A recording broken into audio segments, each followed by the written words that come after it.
দুটাৰ মাজত যে কিবা কাজিয়া হৈ আছে মই গম পাইছো। কাজিয়া কৰিছা কৰা, তাত মোৰ ক'ব লগা একো নাই, কিন্তু এনেকৈ কাজিয়া কৰি থাকিলে বাচ্চাটোৰ ওপৰত বেয়া প্ৰভাৱ পৰিব। সেইটো কথা সকলোৱে বুজি পালে ভাল হয়। সকলোৱে মানে তুমি চাগে সিদ্ধাৰ্থৰ কথাই ক'ব খুজিছা।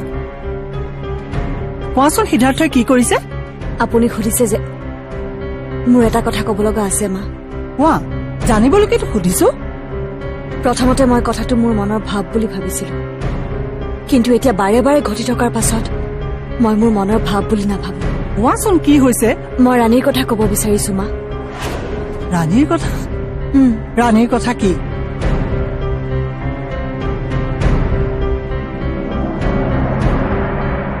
কি ক'ব লগা আছে সোনকালে কওক। মোৰ দেৰি হৈ আছে বুলি কৈ আছে, বুজি পোৱা নাই নেকি? কলৈ যাবলৈ দেৰি হৈছে? সিদ্ধাৰ্থৰ ঘৰলৈ। সিদ্ধাৰ্থৰ ঘৰত মই আলহী খাবলৈ নাযাওঁ। জানো ঘৰৰ মানুহ আৰু ঘৰত আলহী খাবলৈ যাব নে? এইকেইদিন চাগে সিদ্ধাৰ্থৰ ঘৰ একেবাৰে উজ্বলাই আছা। আপোনাৰ আচল কথাটো কি সোনকালে কওক, নহলে কিন্তু মই ইয়াত এক মুহূৰ্তও নৰখো। আচল কথা হ'ল তুমি সিদ্ধাৰ্থৰ ঘৰত কাম কৰিবলৈ যাব নালাগে। কি? তুমি আৰু তাত কাম কৰিব নাযাবা। মই সিহঁতৰ পৰা লোৱা টকাবোৰ কি আপুনি ধাৰ মাৰি দিব? দিম। সিহঁতৰ পৰা যিমান টকা লৈছিলা মই সিহঁতক ঘূৰাই দিম। আপোনাৰ ইমান মৰম লগাৰ কাৰণ? মই লোৱা ধাৰ আপুনি মাৰি দিব। নিশ্চয় মোৰলৈ যথেষ্ট মৰম থাকিবই লাগিব। মই ভালকে কৈছো ৰাণী, সিহঁতৰ পৰা যিমানখিনি টকা লৈছিলা মই ঘূৰাই দিম। বিনিময়ত তুমি মোৰ অফিচত কাম কৰিবা, তাতকে ভাল পাবা। যিখন ঘৰত তুমি এদিন বোৱাৰী আছিলা, আজি সেইখন ঘৰত তুমি কাম কৰা মানুহ। মোৰ শুনিলে কিবা বুকুখন বিষাই উঠে। আৰু তুমি বাধ্যত পৰি সহ্য কৰি আছা, আৰু তাৰ পৰা পৰিত্ৰাণ পোৱা উপায় আছে যেতিয়া সহ্য কৰি থকাৰ কি দৰকাৰ? তুমি আজিয়ে তাৰ কাম বাদ দিয়া আৰু মোৰ তাত কাম কৰিবলৈ আৰম্ভ কৰা। কিমান টকা লৈছিলা তাৰ পৰা? মোৰ কাৰণে ইমান চিন্তা কৰাৰ বাবে ভাল লাগিল, কিন্তু কিছুমান মানুহে সহায় কৰিব বিচাৰিলেও সহায় ল'ব নোৱাৰি, বিশেষকৈ আপোনাৰ ধৰণৰ মানুহৰ পৰা। মোক বেয়া নাপাব, মই আপোনাৰ পৰা সহায় ল'ব নোৱাৰিম। আহিছো। চালা মোক পাত্তা নিদিলে চামৰটোক।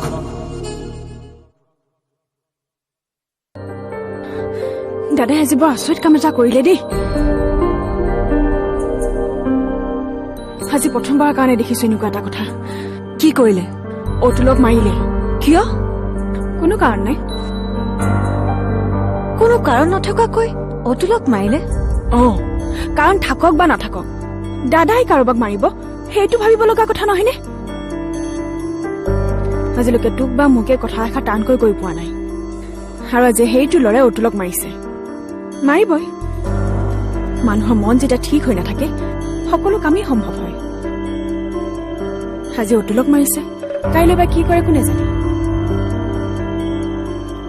দাদাৰো আগৰ দৰে হৈ থকা নাই, সকলোৱে মিলি দাদাটোক শেষ কৰি পেলালে।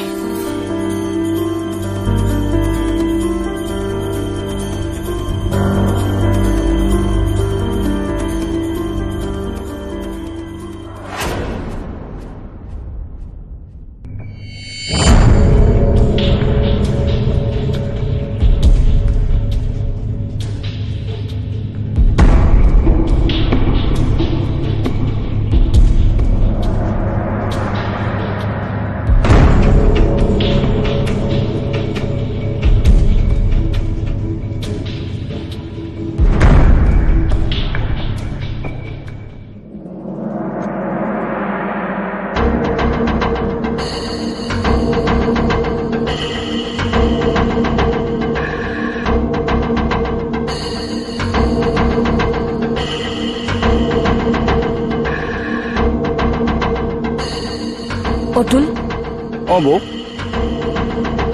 কি হ'ল? নাই। দাদাই তোমাক মাৰিলে? কিয় মাৰিলে? বেছিকৈ মাৰিলে নেকি? নাই নাই, বেছিকে মাৰা নাই। মোৰ গাতো ভুল আছে, কিন্তু মই কথা এটাহে ভাবি আছো। কি? দাদাৰ কিয় ইমান খং উঠিল? আজি ইমান দিনে হ'ল টানকে নোপোৱা মানুহজনে আজি বা কি হ'ল? মোক মৰাৰ কাৰণে মই বেয়া পোৱা নাই, কিন্তু তেওঁ আজি কিয় ইমান খং উঠিল তাকেহে ভাবি আছো। অতুল, তুমি যোৱা।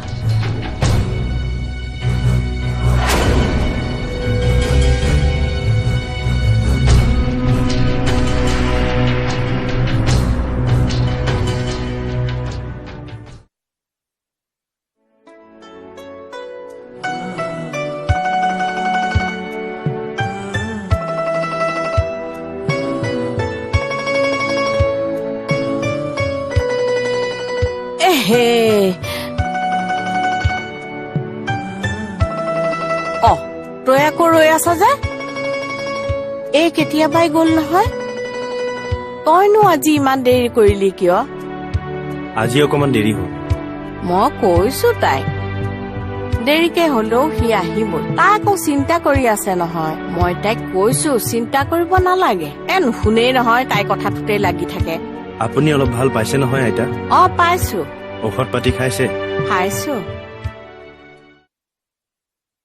8টা বাজি গ'ল এইজনী দেখোন আহিয়ে নেপালেহি তাই কি চব কথা পাহৰি গ'ল নেকি তাই যেতিয়া চুক্তি ভংগ কৰিলে ময়ো তাই 12 বজাইহে এৰিম আনক 12 বজাব নালাগে তোৰে 12 বাজিব গৈ আছে কি কৈছ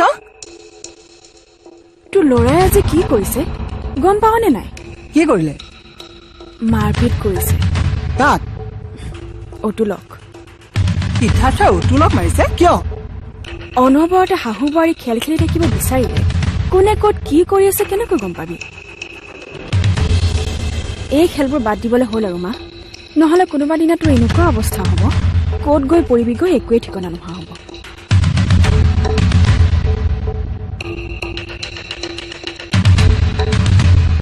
অতুলক সিদ্ধাৰ্থই কিয় মাৰিলে তাই থকা মানে এইখন ঘৰত অশান্তি ক'ৰবাত কিবা এটা ভুল হৈছে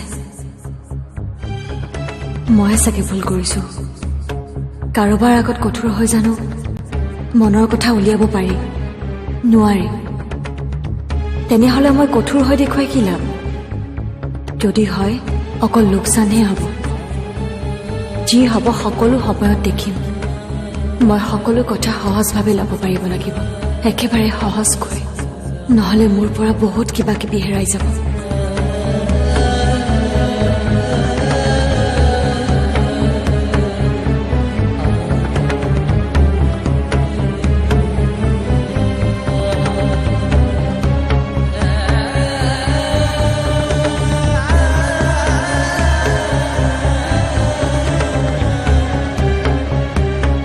আহিলা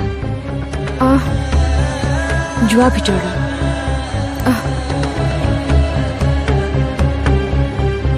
নাই মই চবৰে লগত হাঁহি মাতি কথা পাতিব লাগিব তেতিয়াহে চব কথা ওলাই পৰিব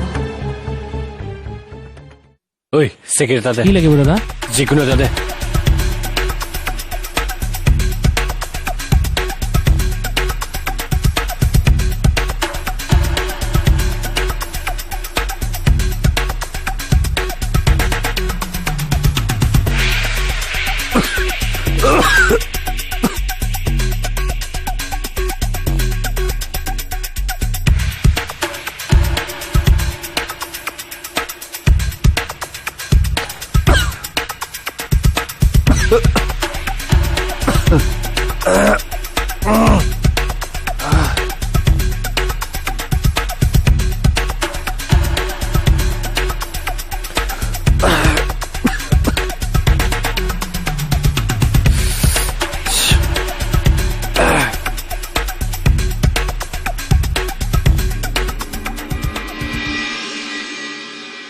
আঠটা বাজি গ'ল আজি ৰাণীৰ টকা মই পাম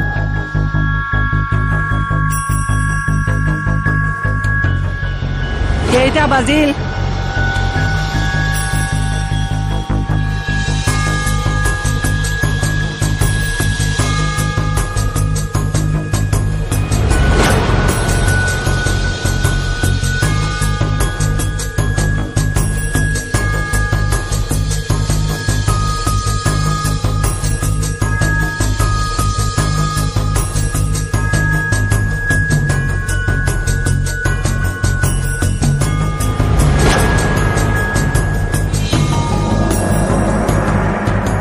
চুক্তিমতে দিয়া কথা তই ৰাখিব নোৱাৰিবি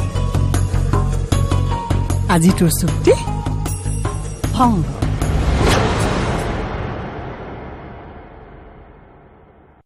দে মোৰ টকাখিনি ঘূৰাই দে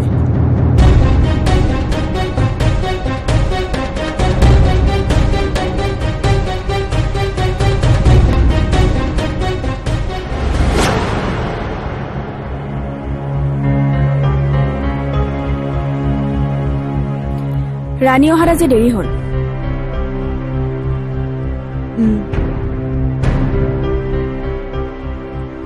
দেৰি হোৱাৰ কাৰণে মায়ে কেনেকুৱা ৰিয়েক্ট কৰিব গমটো পাইছই চাগে। মায়ে কিবা কৈছে নেকি? নকব নেকি? কোনে জানে, পইচাখিনি ঘূৰাইও ল'ব পাৰে, কাৰণ তেনেকুৱা ধৰণৰ চৰ্ত এটা ৰাখিয়ে যিহেতু পইচা দিছে।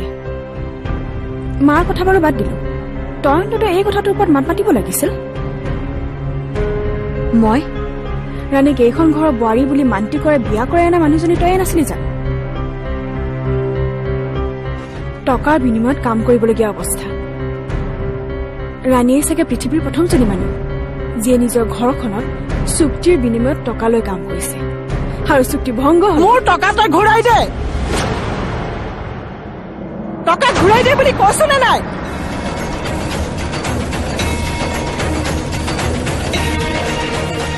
এয়া দেখিলি, নাটক আৰম্ভ কৰিয়েই দিলে।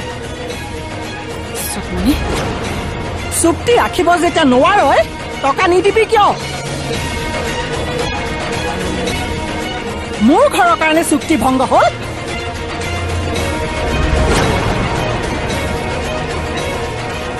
চুক্তি ৰাখিব নোৱাৰিলি যেতিয়া টকা নিদিবি কিয়? কাৰ কাৰণে চুক্তি ভংগ হ'ল সেই কথাটো আপুনি জানি লোৱাটো ভাল। কাৰ কাৰণে? আপোনালোকৰে ঘৰৰ মানুহৰ কাৰণে। আমাৰ ঘৰৰ মানুহৰ কাৰণে?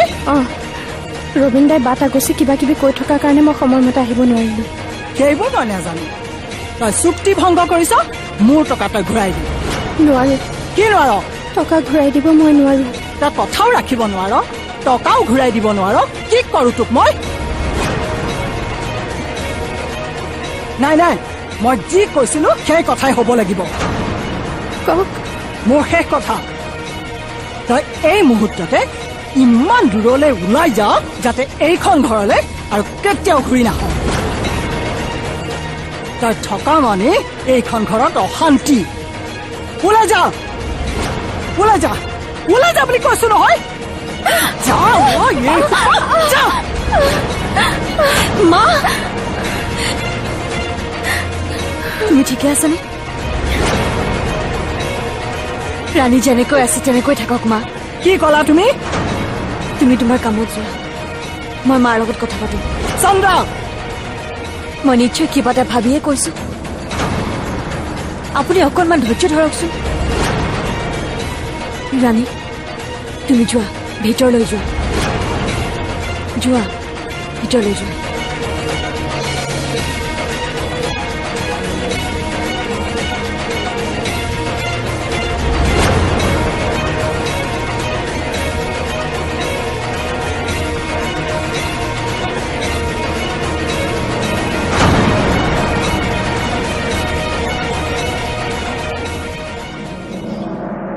মা,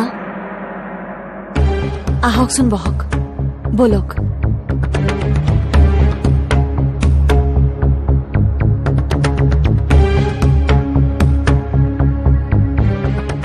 মায়ে কৰা অন্যায় পাবই লাগিব। এৰি নিদিবি ৰাণী। চাই আছে টেলিভিশ্যন, আপোনালোকে ছাবস্ক্ৰাইব কৰিবলৈ নাপাহৰিব আৰু ঘণ্টাটো বজাবলৈ নাপাহৰিব।